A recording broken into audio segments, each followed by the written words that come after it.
Study Session 7, International Defense Organization 2, the Warsaw Treaty Organization. Introduction. This study session will enable you understand the Warsaw Treaty Organization, WTO, as a military alliance. Learning outcomes. When you have studied this session, you should be able to describe the background to the formation of the Warsaw Treaty Organization, state her aims and objectives and organizational structure, compare the WTO to NATO, and mention the impact of WTO on Africa. Formation of the Warsaw Treaty Organization, WTO.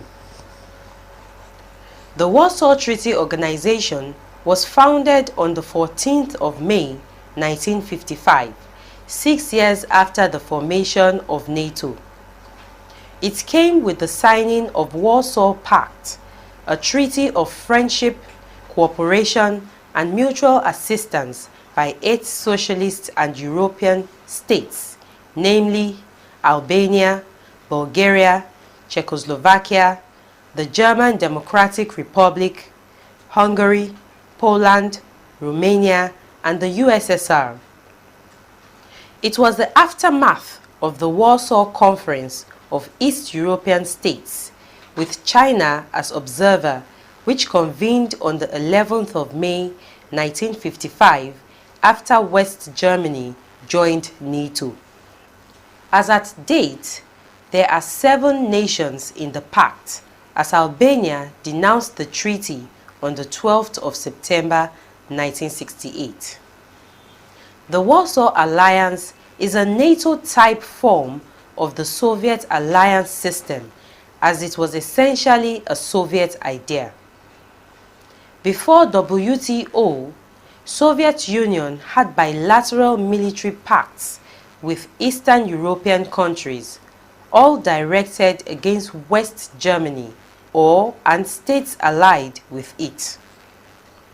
Thus, the alliance was no more than a reinforcement or a recast of the series of bilateral mutual aid treaties or military pacts between Soviet Union and East European states, that is, excluding defunct Yugoslavia.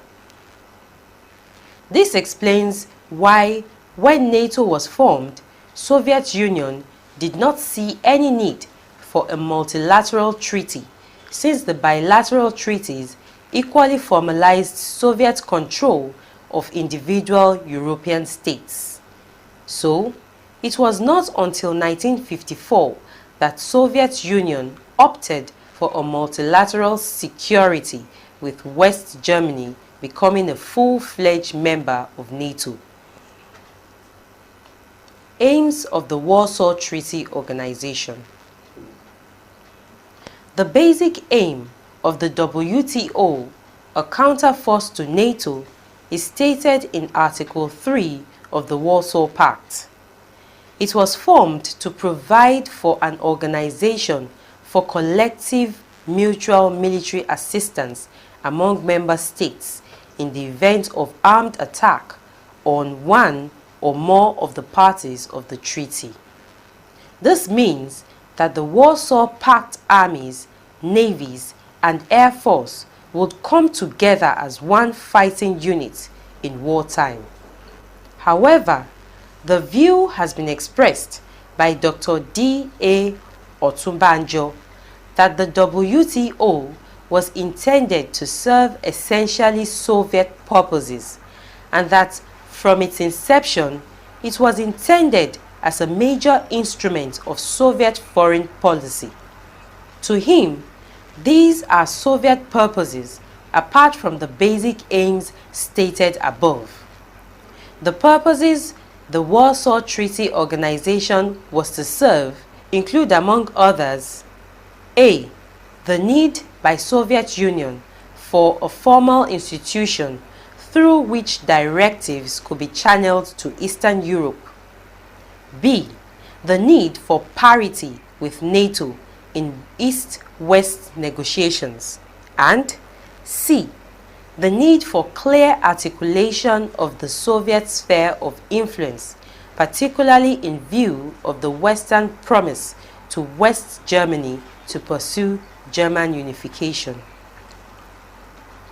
One should add that the WTO is complemented by a series of bilateral agreements between Soviet Union and its allies. In fact, these parallel series of agreements would continue to tie the Warsaw Pact countries and the Soviet Union, even if the pact itself were to be dissolved. Organizational structure of the Warsaw Treaty Organization. The Warsaw Treaty, like the North Atlantic Treaty, did not provide for any elaborate institutional setting. But unlike the case in NATO, Warsaw has not succeeded in evolving any complex structure comparable to NATO's.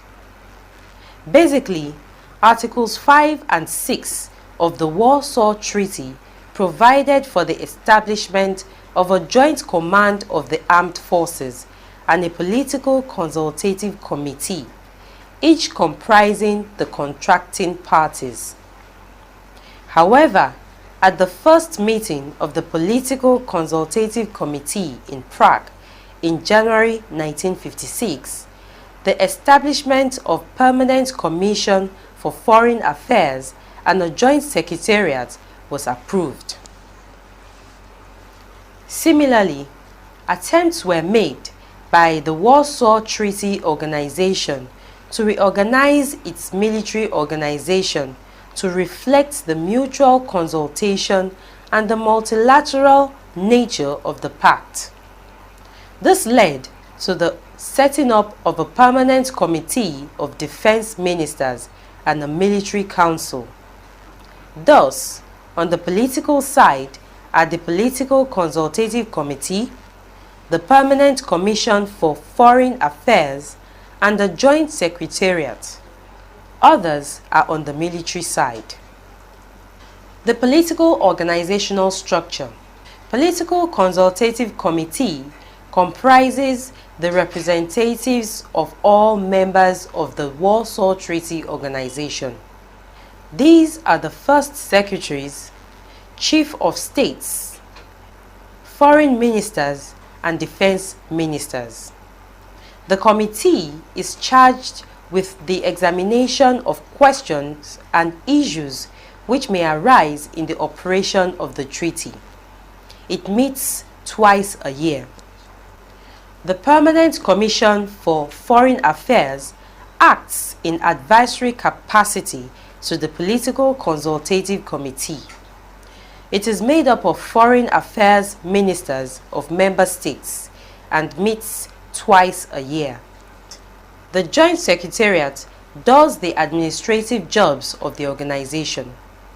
It is responsible and subordinate to the committee. In-text questions. The Warsaw Treaty, Mainstay of Peace, by Hristo Dobrev on the 15th of May, 1955. In the opinion of the American scientist Carl Sagan, which according to him was based on American and Soviet scientific works, if less than 1% of the nuclear weapons in the world were exploded, a thick cloud of dust and soot will be formed in the atmosphere, which would make impossible the penetration of sun rays, and the whole earth would for a long time be steeped in impenetrable darkness and freezing cold, which would have disastrous consequences for life on it.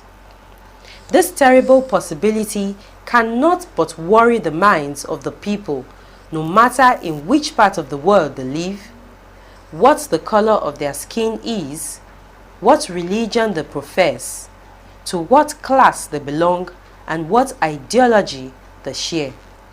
1. From the passage, the possibility of a nuclear war between America and Soviet precipitated the formation of the WTO. A. True. B. False. 2. The title of the passage, the Warsaw Treaty, Mainstay of Peace, suggests that A. The WTO is a humanitarian organization. B.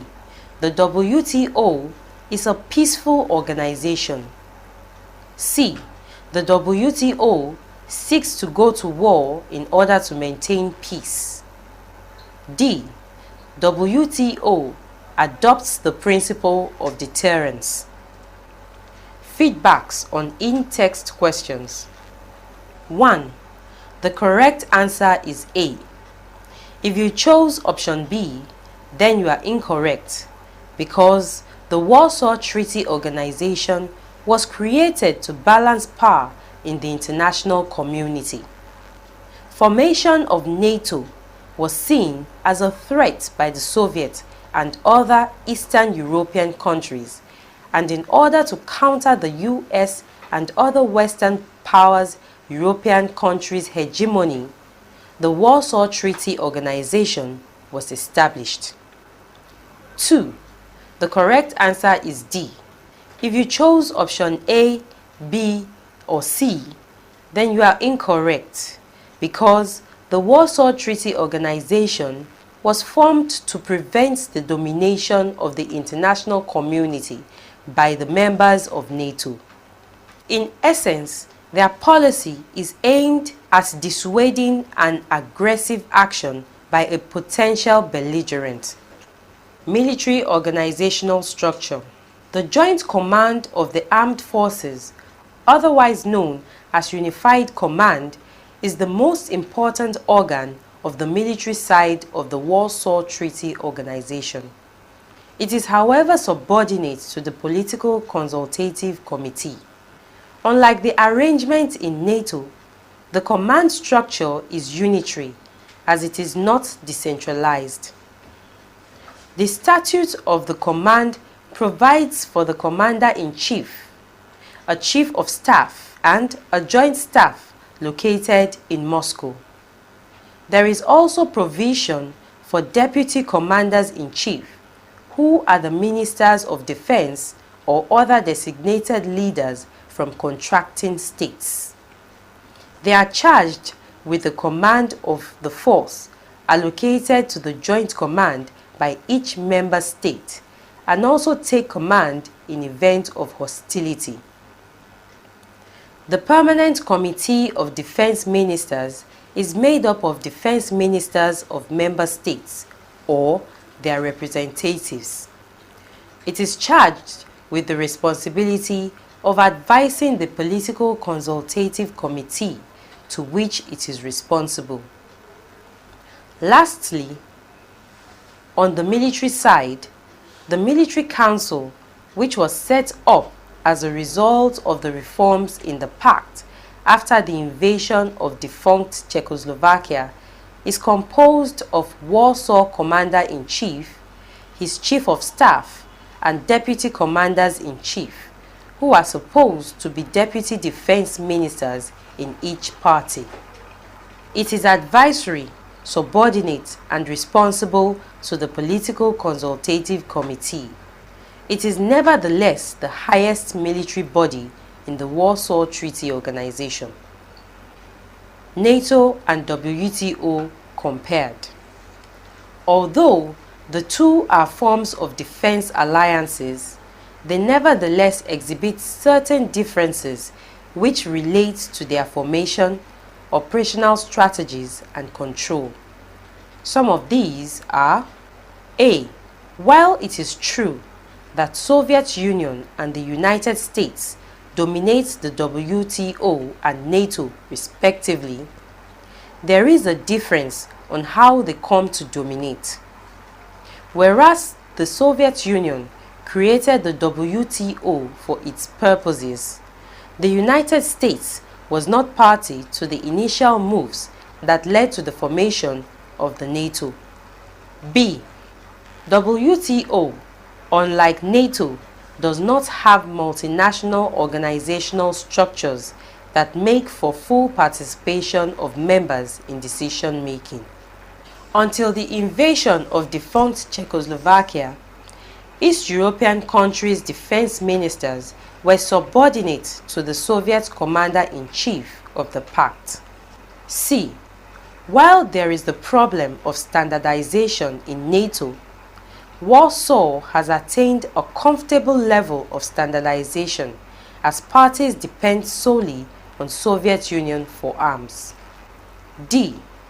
There is no problem of control in WTO as in NATO, as it is accepted that the operational control of Warsaw forces come under the Soviet command in case of war. Also, the important military posts of Commander-in-Chief and Chief of Staff, of which are integrated in Soviet military command structure, have always been held without questioning by Soviet military officers, among other arrangements that integrate the WTO into Soviet military arrangements. E. Unlike NATO, Warsaw Command is not decentralized. F. There exists a higher degree of independent action in NATO than Warsaw, whose members enjoy little or no autonomy. And G. They have different ideological preferences. One can also point out some similarities between the WTO and NATO. Some of these are: A. Both have dominating superpowers. Soviet Union is to WTO as the United States is to NATO. B. Both are predicated on contending ideological position. For instance, NATO favors capitalism, while WTO favors communism or socialism. And C. Both are the most stable collective security alliances in the international political system. WTO and Africa. The impact of WTO to Africa is not so direct, as its bases in Africa are not so pronounced as NATO's. But if one views WTO as a counterforce to NATO, its implications are grave. The possibility of Soviet Union mobilizing WTO to counter the NATO influences in Africa put Africa into a serious danger and makes her prone to nuclear destruction consequent to East-West conflict. The direct impact of WTO as a whole is not being felt in Africa, but there are indications of Soviet presence in the continent, if only by proxy, in Angola, Mozambique, etc. If one holds that Soviet Union totally controls the Warsaw Treaty Organization, one can as well assume that her presence represents WTO. To this extent, one can argue that WTO has succeeded in assisting Africa in her decolonization efforts, especially by way of assisting national liberation movements, among others. Deterrence. In international politics, deterrence is a strategy used by a state or groups of states to deter an adversary or a potential aggressor from launching an attack. Study session summary. In this study session, you learned that the Warsaw Treaty Organization came into force on the 14th of May 1955, 6 years after the establishment of NATO. It consists of 8 Eastern European countries before the withdrawal of Albania in 1968. It was formed purposely by the Soviet Union in reaction to West Germany joining NATO in 1955 and as a counterforce to NATO. The Warsaw Treaty Organization has both political and military sides of the organization. Since the Warsaw Treaty Organization is a reaction to NATO, it exposes Africa to the threat of nuclear destruction. It, however, assisted Africa in the area of decolonization. End of study session 7. Thanks for listening.